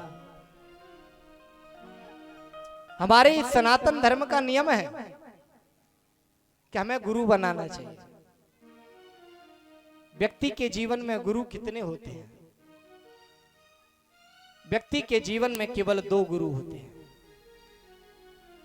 सर्वप्रथम महाराज शिक्षा गुरु, दूसरा महाराज दीक्षा गुरु जो कान में मंत्र देता है। दोनों में अंतर क्या है? शिक्षा गुरु अपने विद्यार्थी को शिक्षा तो अध्ययन कराता है, लेकिन एक ना एक ऐसी विद्या अपने पास रख लेता है कि इस विद्या का जब आवश्यकता पड़ती है तो उस विद्यार्थी को गुरु के पास जाना पड़ता है। और जो कान में दिया हुआ मंत्र जो गुरु देता है, गुरु का अर्थ होता है गु माने अंधकार, रू माने प्रकाश। जो व्यक्ति को अंधकार से प्रकाश की ओर ले जाए महाराज, उसी को गुरु कहते हैं।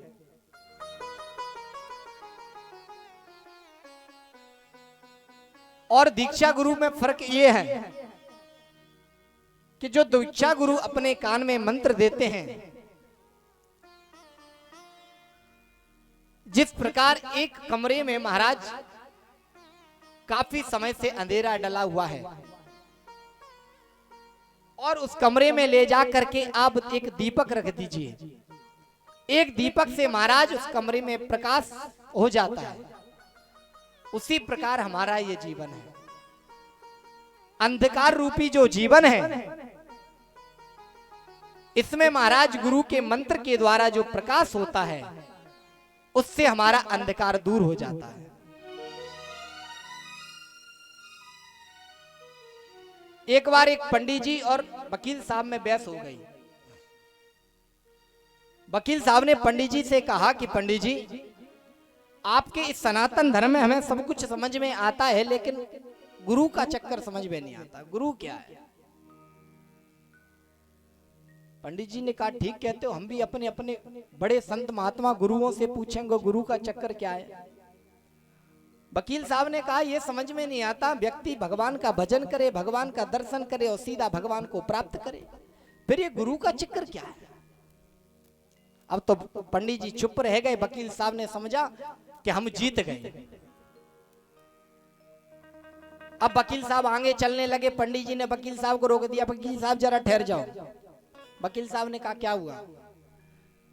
पंडित जी ने कहा एक बात बताओ वकील साहब, आपको हमारे सनातन धर्म में गुरु का चक्कर समझ में नहीं आता, तो हमारे इस आपके कोर्ट कचहरी के चक्कर में ये वकील साहब का चक्कर भी समझ में नहीं आता।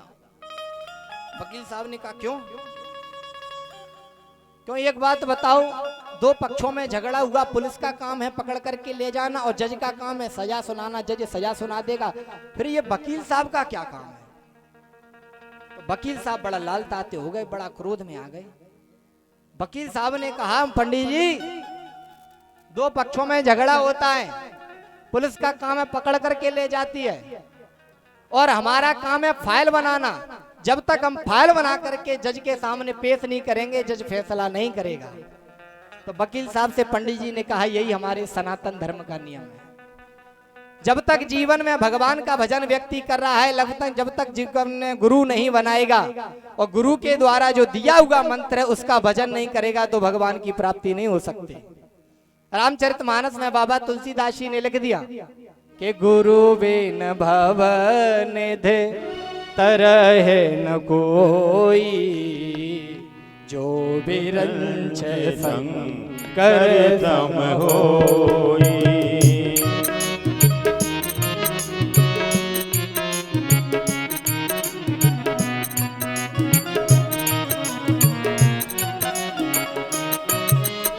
गुरु बिन भव निधि तरह न कोई, जो बिरंच संकर सम होई। नारद जी ने मंत्र दिया, ध्रुव जी महाराज आकर के भजन करने लगे। पहले महीने में ध्रुव जी भजन कर रहे हैं, त्रात्रांते कपित्त बदरासन आत्मवृत्यानुसारेण माशम निर्चन हरि।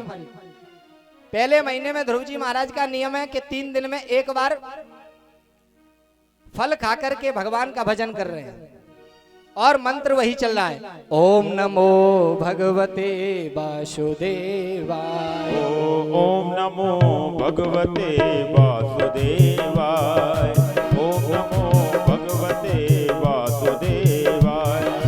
वासुदेवाय वीरो नंद नंदनाय, वासुदेवाय वीरो नंद नंदनाय, ओम नमो भगवते वासुदेवाय। जैसे ही महाराज पहला महीना समाप्त हुआ, दूसरा महीना लगा।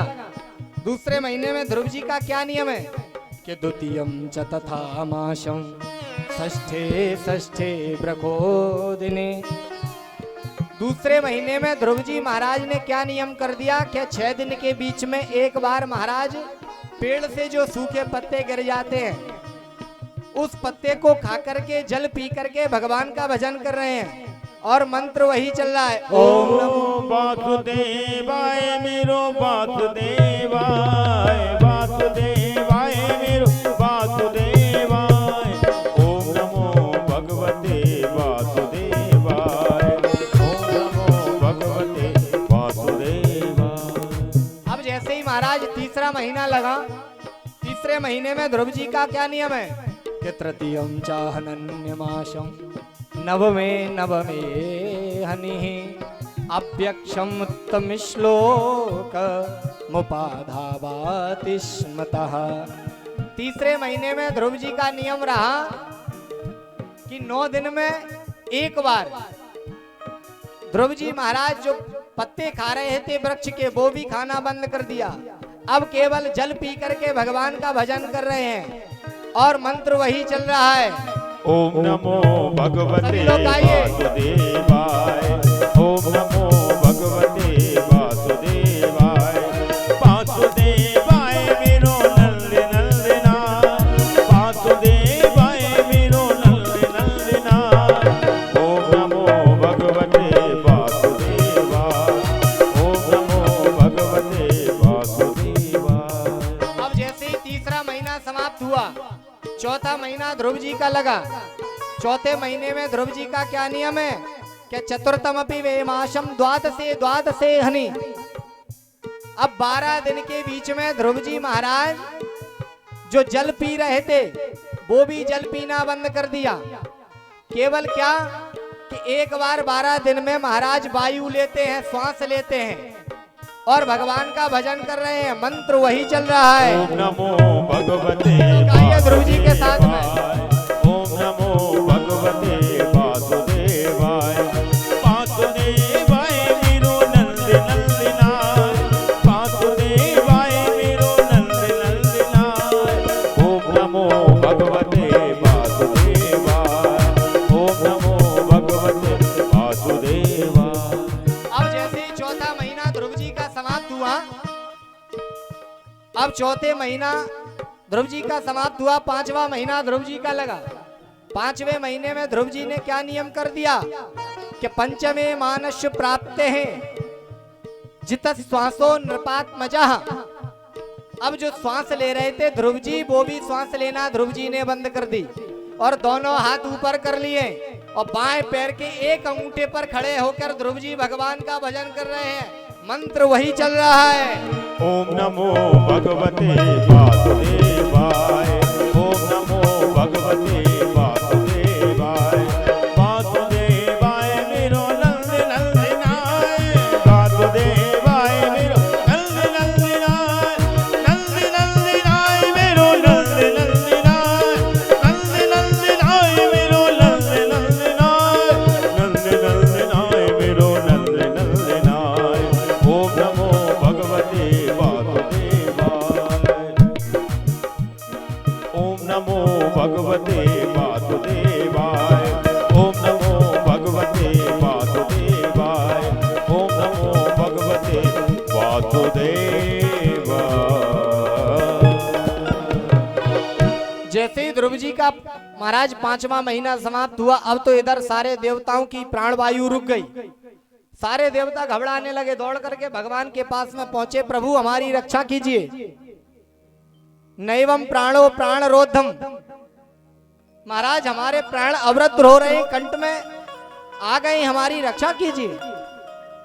भगवान ने देवताओं को आश्वासन दिया, आप चिंता मत करो, हमारा भक्त ध्रुव जाकर के मेरा भजन कर रहा है, मैं अभी उसे दर्शन दे करके आता हूं। भगवान जाकर के ध्रुव जी के सामने प्रकट हो गए और ध्रुव जी नेत्र करके अपने भजन में लगे हुए। भगवान देखते रहे, ध्रुव जी ने नेत्र नहीं खोले।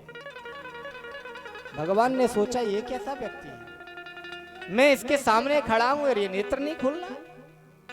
अरे भगवान ने देखा, ध्रुव जी जब दूसरे महीने में जैसे तपस्या कर रहे थे, भगवान ने एक छटा अपनी ध्रुव जी को दिखा दी।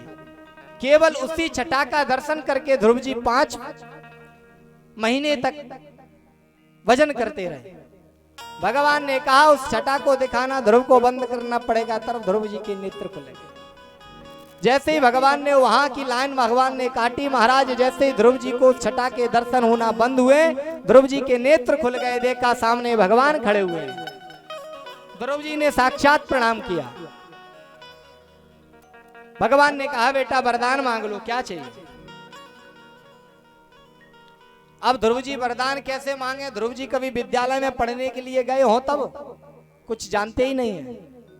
अब ध्रुव जी कुछ बोलना तो चाहते हैं, बोले कैसे, कुछ ध्रुव जी को आता ही नहीं है। भगवान समझ गए। भगवान ने अपना शंख लेकर के ध्रुव जी के कपुल से लगा दिया। जैसे ही भगवान के शंख का स्पर्श हुआ, ध्रुव जी बोल पड़े कि ओंतः प्रविश्य मम वाचमिमां प्रसूप्तां संजीवयत अखिल शक्तिधरा स्वधाम्ना अन्यास्तहस्तचरणा श्रवण त्वगादि प्राणान्नमो भगवते पुरुषाय तुभ्यम्। जैसे ध्रुव जी के कपोल से भगवान ने शंख लगाया, ध्रुव जी महाराज बोल पड़े। ध्रुव जी ने भगवान की स्तुति की। भगवान उस स्थिति को सुनकर के प्रसन्न हो गए। भगवान ने कहा ध्रुव कुछ मांग लो। ध्रुव जी ने कहा बस आप यही वरदान दीजिए, हमें आपका भजन करते रहे। भगवान तो त्रिकालदर्शी है, भगवान जानते हैं ध्रुव जी इस धाम में, इस जंगल में क्यों भजन करने के लिए आए हैं। भगवान समझ गए, भगवान ने ध्रुव जी को आशीर्वाद दे दिया। भगवान ने कहा ध्रुव मैं जानता हूं तुम किस कारण यहां आए हो। भगवान ने ध्रुव जी से कहा ध्रुव कि प्रिय बस याद रख जीवन भर न विषय सताएगा, सतानंद का राज भोग ध्रुव लोक को पाएगा। जब तक ही जीवन भर दुख ना आएगा, बर देकर भक्त हुए अंतर ध्यान, हम मिलकर कहें श्री राधे श्याम। भगवान ने ध्रुव जी को आशीर्वाद दे दिया, ध्रुव चिंता मत करो, जिस राज्य के लिए आज भजन करने के लिए आया है उस राज्य का तू 36,000 वर्ष तक राज्य करेगा और उसके बाद में उत्तर दिशा में जाकर के ध्रुव तारे के नाम से जाना जाएगा। भगवान ने आशीर्वाद दे दिया। भगवान वचन दे करके चले गए। इधर ध्रुव जी तपस्या से पूर्ण होकर के अपने घर की ओर चलने लगे। नारद जी ने जाकर उनकी मैया से कहा कि तुम्हारा बेटा तपस्या पूर्ण करके आ रहा है। तो आज दोनों मैया सुनीति और सुरुचि दोनों आरती का थाल लेकर के पहुंच गए। अब जैसे ही ध्रुव जी आए, दोनों मैया दरवाजे पर खड़ी हुई, ध्रुव जी विचार कर रहे हैं किसके चरणों को वंदन करना चाहिए। आज ध्रुव जी की वही दशा हो गई जो राम जी की हुई। राम जी वनवास से जब लौट करके आए, सामने मैया केकई भी खड़ी हुई है, कौशल्या खड़ी हुई है, सुमित्रा जी खड़ी हुई है। राम जी विचार कर रहे हैं यदि मैंने जाकर के सुमित्रा के चरणों को छुआ तो केकई मैया को कहीं बुरा ना लग जाए। प्रभु जाना केकई लजानी प्रथम तासुर गए भवानी। तो सर्वप्रथम राम जी ने जाकर के केकई मैया के चरणों को स्पर्श किया। वही आज ध्रुव जी ने किया। ध्रुव जी ने पहले मैया सुरुचि के चरणों को स्पर्श किया, उसके बाद में सुनीति मैया के चरणों को स्पर्श। ध्रुव जी को हृदय से लगा दिया। ध्रुव जी को जाकर के सिंहासन पर बिठा दिया। ध्रुव जी को सिंहासन पर बिठाला। इधर ध्रुव जी को पता चला उनका जो भाई उत्तम है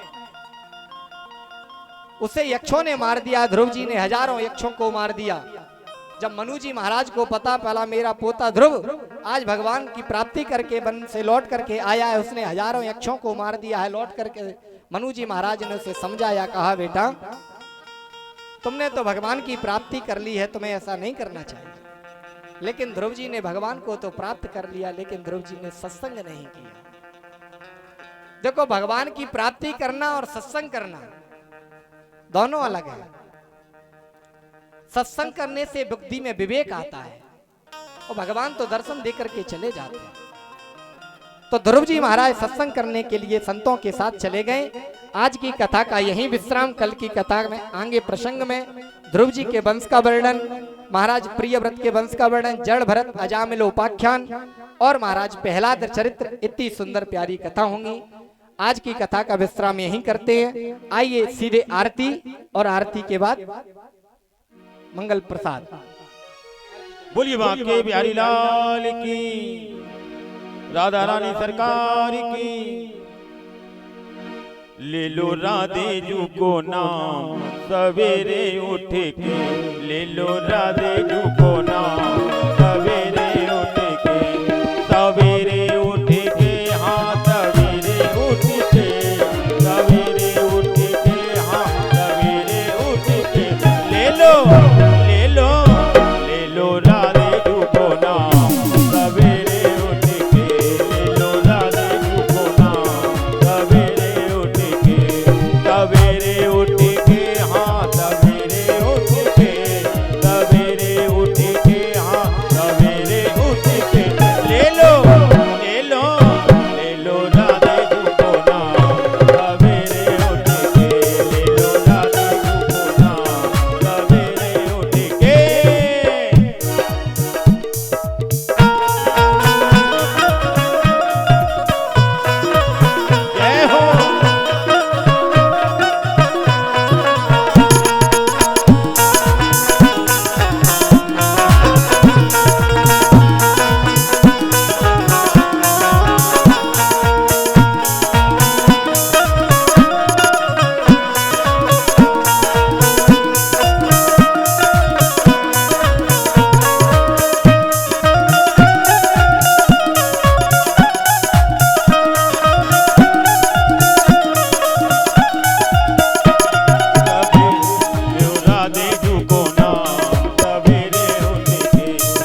बोले बाके बिहारी लाल की। जो लोग बैठे हुए हैं सभी लोग खड़े हो जाएं आरती के लिए।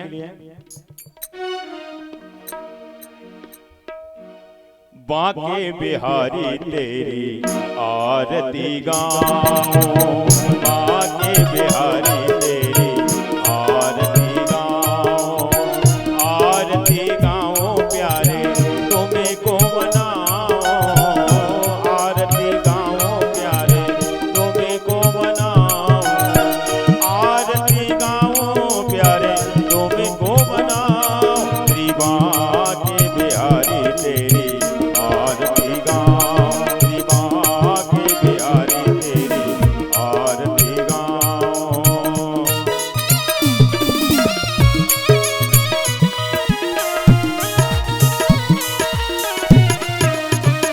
मोरे मुकुट तेरे तीत पे सोए, मोरे मुकुट तेरे तीत पे सोए, प्यारी बंसी मेरे मन को मोए, प्यारी बंसी मेरे मन को मोए। देख छवि में तो बलि बलि जाऊं, श्री बाके बिहारी तेरी आरती गाऊं, आरती गाऊं प्यारे तुम्हें को मनाऊं, आरती गाऊं प्यारे तुम्हें को मनाऊं। श्री बाके बिहारी तेरी आरती गाऊं।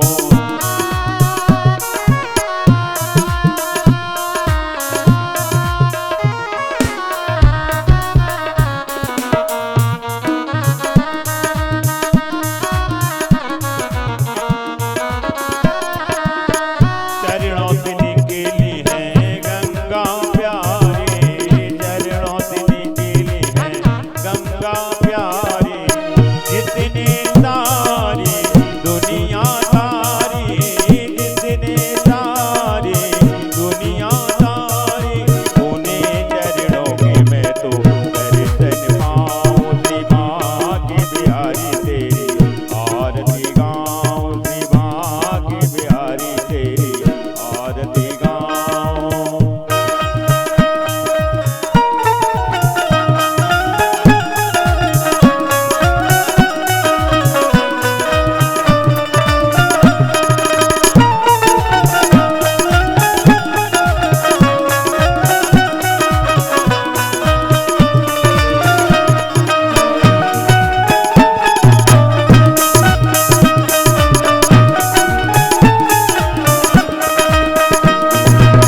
श्री हरिदास के प्यारे तुम्हें हो, श्री हरिदास के प्यारे तुम्हें हो, मेरे मोहन जीवन धन हो, मेरे मोहन जीवन धन हो।